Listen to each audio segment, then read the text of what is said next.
बिस्मिल्लाहिर्रहमानिर्रहीम। इब्दाए रब्बे जलील के बाबरकत नाम से दरूद पाक मोहम्मद मुस्तफ़ा सल्लल्लाहु अलैहि वसल्लम की ज़ात पर। Rashmat Ali, MPhil physics, assistant professor physics, Khwaja Farid government post graduate college Ramiya Khan, physics zone की तरफ से चैप्टर नंबर 7, चैप्टर 7 का lecture number 8, FSC physics inter part, first part. उसका सबका लेक्चर की कंटिन्यूशन में आज हम पहुंचे conservation of simple harmonic motion, conservation of energy in simple harmonic motion. Basically simple harmonic motion के हवाले से 3 एग्जांपल हम स्टडी कर चुके हैं। एक मास स्प्रिंग सिस्टम, दूसरा motion of projection when a body moves along a circular path, तीसरा सिंपल पेंडुलम।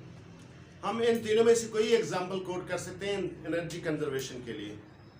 तो लेकिन हम कंसिडर कर रहे हैं मास स्प्रिंग सिस्टम वाला, ये हमने एज ए एग्जांपल कंसिडर किया और एनर्जी कंजर्वेशन हम डिस्कस करेंगे। ये आर्टिकल लॉन्ग क्वेश्चन है और बहुत इंपॉर्टेंट लॉन्ग क्वेश्चन है। इसके साथ इसके शॉर्ट क्वेश्चन भी बहुत सारे बन सकते हैं और इससे रिलेटेड MCQs भी बन सकते हैं बोर्ड पॉइंट ऑफ व्यू से। तो लिहाजा हम स्टार्ट करते हैं। SHM हम पहले पढ़ चुके हैं, जानते हैं कि अगर बॉडी वाइब्रेट कर रही है तो उसका एक्सेलरेशन डिस्प्लेसमेंट के डायरेक्टली प्रोपोर्शनल और उसकी डायरेक्शन हमेशा मेन पोजीशन की तरफ। तो energy can either be created, ये कंजर्वेशन ऑफ एनर्जी के वाले से कि एनर्जी को ना पैदा किया जा सकता है ना तबाह किया जा सकता है। तो फिर क्या होता है, एनर्जी एक शक्ल से दूसरी शक्ल में बदलती है, जबकि टोटल एनर्जी का जो सम होगा वो हमेशा एक जैसे रहेगा, वो चेंज नहीं होगा, वो कांस्टेंट होगा। हम एनर्जी का हिसाब किताब कैसे लगाते हैं, ये आप कह लें टोटल एनर्जी है और ये सम है। बेसिकली कोई भी एनर्जी की फॉर्म ले लें तो हम चौथे चैप्टर से इसको लेते हैं कि काइनेटिक एनर्जी और पोटेंशियल एनर्जी, एनर्जी की 2 ही किस्में, तो वो इसके बराबर होगी। अब इसका शॉर्ट फॉर्म लिखा है एनर्जी के लिए E, काइनेटिक एनर्जी के लिए K और पोटेंशियल एनर्जी के लिए U। तो ये एनर्जी की फॉर्म्स हैं। हम इसको प्रोसीड करते हैं कि एनर्जी कंजर्वेशन एक्सप्लेन करते हैं। ये तो एनर्जी की डेफिनेशन है। एज ए एनर्जी कंजर्वेशन या कंजर्वेशन ऑफ एनर्जी आ जाए तो शॉर्ट क्वेश्चन में 1 नंबर का 2 नंबर का आप लिख सकते हो। अच्छा, अब इसमें हम लेते हैं, फर्ज कर लें एक बॉडी जिसका मैस है वो स्प्रिंग के एक सिरे से अटैच है, जबकि दूसरा सिरा उसका बांधा गया हॉरिजॉन्टल फ्रिक्शनलेस स्मूथ सरफेस से। यानी ये डॉट लाइन जो ये शो कर रही है कि नीचे रफ सरफेस और ऊपर लाइन जो स्मूथ है, तो इसका मतलब ये सरफेस जो है वो स्मूथ है, इसमें फ्रिक्शन नहीं है, फ्रिक्शन इग्नोर होगी। तो इस वक्त अगर हम सपोज कर लें कि इस पर कोई एक्सटर्नल फोर्स अवेलेबल नहीं है, तो इस पोजीशन O पर ये मौजूद है, ये रेस्ट पोजीशन में। तो जब ये ऑसिलेट करेगी, ऑसिलेशन हम इसके पहले जान चुके हैं, तो फिर ये बन जाएगी ये position main position. Main position से मुराद है सेंट्रल पोजीशन या फिर औसत पोजीशन, क्योंकि 2 पोजीशन की गिर्द इसने ऑसिलेट करना है। अब अगर इसमें हम एक्सटर्नल फोर्स लगाते हैं बॉडी पे टूवर्ड्स राइट, इस पोजीशन A पे ले आते हैं, A पोजीशन पे, तो फिर इसको हम रिलीज करते हैं तो इस पर रिस्टोरिंग फोर्स लगेगी जो इसको वापस मेन पोजीशन पे लेके जाएगी। रिस्टोरिंग फोर्स की वजह से वो ओरिजिनल पोजीशन है, लेकिन यहाँ पे आ जाएगा इनर्शिया, इनर्शिया उसको लेके जाएगा न्यू पोजीशन B पर। तो फिर वहाँ पे रिस्टोरिंग फोर्स और उसको वापस, और इधर इनर्शिया इस तरफ। अगर फ्रिक्शन नहीं है तो ये बॉडी मुसलसल कंटिन्यू रखेगी अपनी वाइब्रेटरी मोशन। और अगर हम सपोज करें कि इसको हम किसी नई पोजीशन पे उससे भी मैक्सिमम फोर्स लगाएं इसकी इलास्टिक लिमिट के अंदर रहते हुए, तो पोजीशन A प्राइम पे आ जाए, जिसको हम नाम देंगे एक्सट्रीम पोजीशन पे। तो ये ऑसिलेट करते हुए दूसरी तरफ भी स्प्रिंग कंप्रेस करेगी, इस तरफ ये पोजीशन B प्राइम है जिसको हम एक्सट्रीम पोजीशन कहते हैं। तो मेन से इस इंस्टेंटेनियस पोजीशन तक जो डिस्प्लेसमेंट होगा वो x होगा, और मेन से एक्सट्रीम तक जो होगा वो x0, इधर भी आप ले लें, इधर भी वही होगा। अच्छा, अब इसमें ये पोजीशन में कही इंस्टेंटेनियस, इस इंस्टेंटेनियस का मतलब है इधर भी हो सकती है, इधर भी हो सकती है, और इवन ये इस पोजीशन में भी हो सकती है। इंस्टेंटेनियस इधर भी हो सकती है, इधर भी हो सकती है, कहीं भी हो सकती है, इसलिए कोई भी पोजीशन हो सकती है। हमने जस्ट इधर यहाँ पे इसको शो कर दिया कि इस पोजीशन पे उसकी है इंस्टेंटेनियस पोजीशन। अब हम इस एनर्जी वाले सिलसिले को प्रोसीड करते हैं। तो लिहाजा पहले हमें कंजर्वेशन ऑफ एनर्जी के हवाले से या सिंपल हार्मोनिक मोशन के हवाले से एनर्जी का हमने अब तक कुछ नहीं पढ़ा।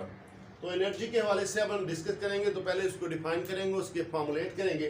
तो लिहाजा पोटेंशियल एनर्जी जिसको हमने यूज से लिखा हुआ, तो उसको डिफाइन कैसे करते हैं? डेफिनेशन वही है, the energy possessed by the body due to virtue of its position और configuration is known as potential energy. यानी हम ग्रेविटेशन पढ़ चुके हैं, अगर बॉडी एक सर्टेन हाइट तक ले जाए तो उसकी कॉन्फ़िगरेशन चेंज होती है, पोजीशन चेंज होती है, तो उस दौरान जो उस पर हमने वर्क किया वो उसकी potential energy, gravitational potential energy में कन्वर्ट हो जाएगा। अगर इसको हम यहाँ सेंटर से इस तरफ लेके जाते हैं इस पोजीशन तक, तो फिर उसकी पोजीशन चेंज हो रही है, उस पोजीशन की वजह से उसमें पोटेंशियल एनर्जी आ जाएगी। पोटेंशियल एनर्जी बज़ाहिर नज़र नहीं आती, दिखने वाली नहीं है, इसलिए नाम पोटेंशियल रखा गया। तो फिर हम इसको बेसिकली ये भी कहते हैं कि work done on the body is in displacing it from mean position to any position at any instant of time. किसी भी लम्हे उसको किसी पोजीशन पे जो डिस्प्लेस करने के लिए आपने वर्क किया वो उसकी पोटेंशियल एनर्जी हो जाएगी। The work done in displacing the body from position A to A position A, यानी फर्ज कर लें कि हम एक पोजीशन पे पोटेंशियल एनर्जी कैलकुलेट करते हैं। पहले तो एनी पोजीशन पे था, एनी की बजाय हम किसी एक पोजीशन पे ठहर जाते हैं। At displacement x can be written as, उसको हम लिखते कैसे? ये work done. Work done chapter number 4 का कंसेप्ट है। तो वर्क डन होता है कांस्टेंट फोर्स से। तो यहाँ पे अगर हम ऑब्जर्व करें तो फोर्स कांस्टेंट नहीं है, क्योंकि हुक्स लॉ के जरिए हम ये जानते हैं फोर्स जो है वो के एक्स के बराबर होती है। हुक्स लॉ के एक्स, तो एक्स क्योंकि बॉडी जब ऑसिलेट कर रही है तो मुसलसल एक्स जो है वेरी कर रहा है। यहाँ पे मैक्सिमम हो जाएगा, यहाँ पे इंस्टेंटेनियस हो जाएगा, यहाँ पे जीरो हो जाएगा, इस तरह इधर भी वेरी कर रहा है। तो ये वेरिएबल फोर्स बन गई। तो वेरिएबल फोर्स का वर्क हम कैसे लेते हैं कि हम उस सिलसिले में एवरेज फोर्स ले लेंगे, तकरीबन वो जो है ना कांस्टेंट हो जाएगी। तो इस अगर एवरेज फोर्स हम देखें तो क्या होगा? हमने दो फोर्सेस को कंसिडर किया है, एक F1 नाम दे दिया, एक F2 दे दिया। तो F1 divide by plus F2 divide by 2, ये बन गया एवरेज फोर्स। तो हुक्स लॉ के जरिए फोर्स होती है kx। तो पहली फोर्स हम सपोज कर लेंगे जब मेन पोजीशन पे थी उस वक्त x 0 होगा, और जब इंस्टेंटेनियस पोजीशन पे इस पे फोर्स F2 होगी kx के बराबर। तो लिहाजा उसमें अगर वैल्यूज सब्स्टिट्यूट करें तो रिजल्ट हमें मिलता है 1/2 kx के बराबर, और यहाँ पे डिस्प्लेसमेंट जो होगा वो x के बराबर है। तो ये दोनों वैल्यूज जो ना एवरेज फोर्स और डिस्प्लेसमेंट यहाँ सब्स्टिट्यूट करें तो वर्क का फार्मूला बन गया 1/2 kx², और ये न्यू फार्मूला है। तो x इंस्टेंटेनियस डिस्प्लेसमेंट, तो ये वर्क भी इंस्टेंटेनियस होगा। तो ये वर्क डन जो ना कन्वर्ट हो जाएगा पोटेंशियल एनर्जी में। तो लिहाजा potential energy is equal to work done, और ये वही फार्मूला जो हम ऊपर मालूम कर चुके हैं यहाँ पे लिखेंगे 1/2 kx²। चूंकि इसमें सिर्फ k x जो वेरिएबल है और k कांस्टेंट 1/2 कांस्टेंट है, तो इससे x जो ना वो इंस्टेंटेनियस है, तो इसलिए इस एनर्जी को हम इंस्टेंटेनियस एनर्जी कहेंगे, इंस्टेंटेनियस पोटेंशियल एनर्जी। अब आगे चलते हैं, कुछ और पॉइंट इसी फार्मूले से हम मालूम कर लेते हैं। जब ये बॉडी होगी इस जगह पर, इसको हम कहते हैं मेन पोजीशन, तो इसका डिस्प्लेसमेंट ऑटोमेटिकली क्या हो जाएगा? 0। तो 0 पुट करोगे तो टोटल एनर्जी क्या हो जाएगी? 0। इस 0 होने की वजह से इसको हम कह देते हैं मिनिमम एनर्जी। अब अगर एक्सट्रीम पोजीशन पे हैं, बॉडी मूव करते हो ऑसिलेशन के दौरान इस जगह पे हो एक्सट्रीम पोजीशन पे, तो x इक्वल टू x0, और ये उस x की जगह x0 पुट कर दोगे, तो ये x0 चूंकि मैक्सिमम है तो इस लिहाज से इसकी पोटेंशियल एनर्जी को भी क्या कहेंगे? Maximum potential energy. ये तो अब तक हो गया एनर्जी के हवाले से, पोटेंशियल एनर्जी के हवाले से। अब आगे इसका दूसरा जो पॉइंट है काइनेटिक एनर्जी। तो काइनेटिक एनर्जी डेफिनेशन बेसिकली वही है जो हम पहले पढ़ते आए हैं, यानी energy possessed by the body due to virtue of its motion, यानी जब वो मूव कर रही है तो उसके वक्त जो एनर्जी होगी वो काइनेटिक एनर्जी होगी। तो काइनेटिक एनर्जी का फार्मूला ऑलरेडी हम जानते हैं, उसी से हम इसका फायदा उठाएंगे, क्योंकि पोटेंशियल एनर्जी का तो फार्मूला पहले नहीं था, तो मास स्प्रिंग सिस्टम के हवाले से तो इसका फार्मूला वही है। हम ये भी जानते हैं, मास स्प्रिंग सिस्टम डिस्कस किया था कि वेलोसिटी ये है इंस्टेंटेनियस वेलोसिटी, तो x0 multiplied by square root k/m into 1 - x² x0²। तो काइनेटिक एनर्जी का फार्मूला, इसमें आप वैल्यू सब्स्टिट्यूट करेंगे, मास एज इट इज आ गया, वेलोसिटी की वैल्यू ये स्क्वायर ब्रैकेट्स में लेनी है, इसका होल का स्क्वायर हो गया। जब होल का स्क्वायर है तो इसका मतलब x का x0 का भी स्क्वायर आ जाएगा, और फर्दर इसकी स्क्वायर रूट खत्म हो जाएगी, तो k over m into 1 minus x square over x not square, तो m m से कैंसिल हो रहा है, तो बाकी रिजल्ट क्या बना 1/2 k x not square 1 minus x square over x not square. इस काइनेटिक एनर्जी को हम इंस्टेंटेनियस काइनेटिक एनर्जी कहते हैं क्योंकि वेलोसिटी इसमें इंस्टेंटेनियस थी। अब फर्दर दो पोजीशन और चेक कर लेते हैं, एक एक्सट्रीम पोजीशन दूसरी इंस्टेंटेनियस पोजीशन। तो मेन पोजीशन पे x 0 होता है, यहाँ पे पुट कर दो, x 0 हो गया तो 0 डिवाइड बाय समथिंग भी 0, 1 माइनस 0 इक्वल टू 1, तो 1 से मल्टीप्लाई करोगे तो रिजल्ट आ जाएगा आपके पास 1/2 k x मैक्सिमम। चूंकि x नॉट मैक्सिमम है तो इसलिए इस काइनेटिक एनर्जी को भी हम मैक्सिमम काइनेटिक एनर्जी कहेंगे। तो क्या मैक्सिमम काइनेटिक एनर्जी कहाँ पे होती है, इससे हमें अंदाजा हो गया मेन पोजीशन पर। नेक्स्ट है एक्सट्रीम पोजीशन पर। तो एक्सट्रीम पोजीशन पे हम जानते हैं कि x जो है वो x नॉट के बराबर है, तो यहाँ भी ये वैल्यू पुट कर दें x की जगह x नॉट, तो नीचे भी x नॉट, वो दोनों कैंसिल हो गया, रिजल्ट 1 आ गया, 1 माइनस 1 इक्वल टू 0, तो ये टोटल क्या हो जाएगा 0, तो 0 मिनिमम काइनेटिक एनर्जी हो जाएगी। दोनों एनर्जीज मालूम हो चुकी, अब टोटल एनर्जी पे जाना है, तो basically sum of all the energies दो ही हैं, उन दोनों का सम होगा। Total energy the sum of all types of energies is called total energy. तो टोटल एनर्जी को हम यहाँ पे जो लिख रहे हैं ये मैकेनिकल एनर्जी है, मैकेनिकल जिसमें फोर्स इन्वॉल्व है, जैसे कि आपने हुक्स लॉ के जरिए देखा वो फोर्स जो थी वो फोर्स इन्वॉल्व है, तो इस लिहाज से ये मैकेनिकल एनर्जी कहेंगे E is equal to k plus U. अब जरा हम चलते हैं अलग-अलग पोजीशन पे टोटल एनर्जी को देख लेते हैं, क्योंकि अलग-अलग पोजीशन एनर्जी तो हम कैलकुलेट पहले ही कर चुके हैं। तो इंस्टेंटेनियस पोजीशन पे में काइनेटिक एनर्जी का इलम है वो इसके बराबर है, और पोटेंशियल एनर्जी का इलम है वो इसके बराबर, दोनों की वैल्यूज हमने सब्स्टिट्यूट की। इसका ब्रैकेट खोल लेंगे तो के एक्स नॉट मल्टीप्लाई होगा, यहाँ पे वही फॉर्मूला आ जाएगा, यहाँ से जब मल्टीप्लाई होगा तो एक्स नॉट स्क्वायर से कैंसिल हो जाएगा, बचेगा 1/2 के एक्स नॉट स्क्वायर, तो वो हम एक्स वाला जो ना इसके साथ कैंसिल हो जाएगा और बचा आपके पास बचना 1/2 के एक्स नॉट स्क्वायर। तो ये मैक्सिमम है, तो इसलिए इसको हम टोटल एनर्जी को E नॉट से रिप्रेजेंट करने जा रहे हैं। चलते हैं मेन पोजीशन पर। तो मेन पोजीशन पे हमने पोटेंशियल एनर्जी मालूम की हुई है, वो है 0, जबकि काइनेटिक एनर्जी वो भी हमने मालूम की है 1/2 के एक्स नॉट स्क्वायर। वो पोटेंशियल एनर्जी 0, ये इसमें पोटेंशियल एनर्जी 0 काइनेटिक एनर्जी, और फिर दोबारा वो इसी के बराबर आ गई। अब चलते हैं एक्सट्रीम पोजीशन पे, वो भी हमने मालूम की हुई है। तो पोटेंशियल एनर्जी एक्सट्रीम पोजीशन पे आप ये होगी 1/2 के एक्स नॉट स्क्वायर, वो हम यहाँ पे लिख चुके हैं, और काइनेटिक एनर्जी इसकी 0 है, वो 0 यहाँ पे, पोटेंशियल एनर्जी इधर, और ये भी इसके बराबर। हमने एक चीज ऑब्जर्व की कि टोटल एनर्जी का रिलेशन तीनों रिलेशंस में सेम आता है, तो उसको हम कह सकते हैं कि टोटल एनर्जी इज कांस्टेंट।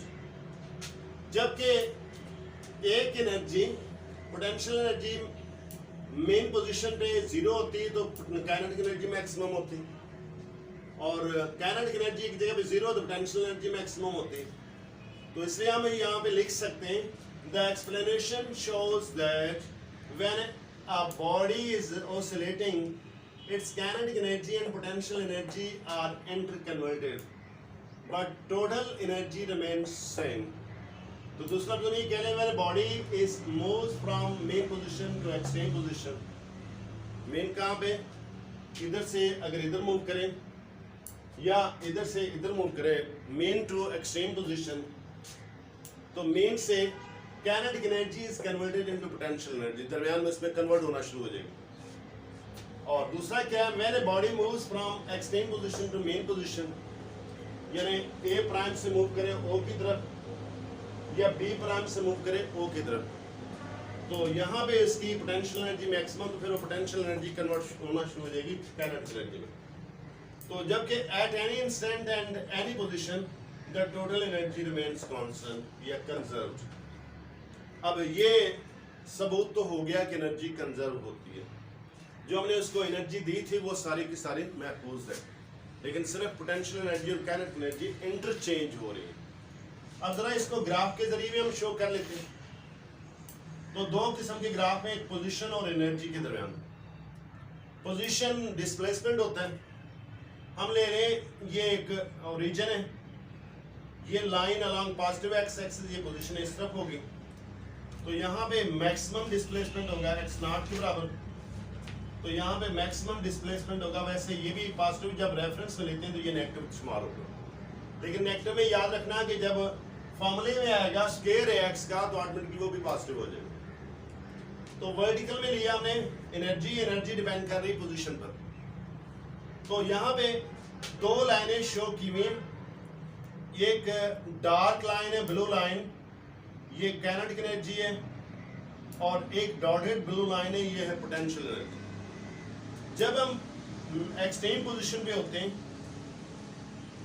तो उसकी पोटेंशियल एनर्जी मैक्सिमम होती है, ये हम देख चुके हैं। एक्सट्रीम पोजीशन पे पोटेंशियल एनर्जी मैक्सिमम, जबकि इसके मुकाबले में काइनेटिक एनर्जी जो होती है एक्सट्रीम पोजीशन पे जीरो होती है। ये ऊपर जाए तो एनर्जी चेंज होती है, यहाँ पे एनर्जी मैक्सिमम होगी E0 के बराबर।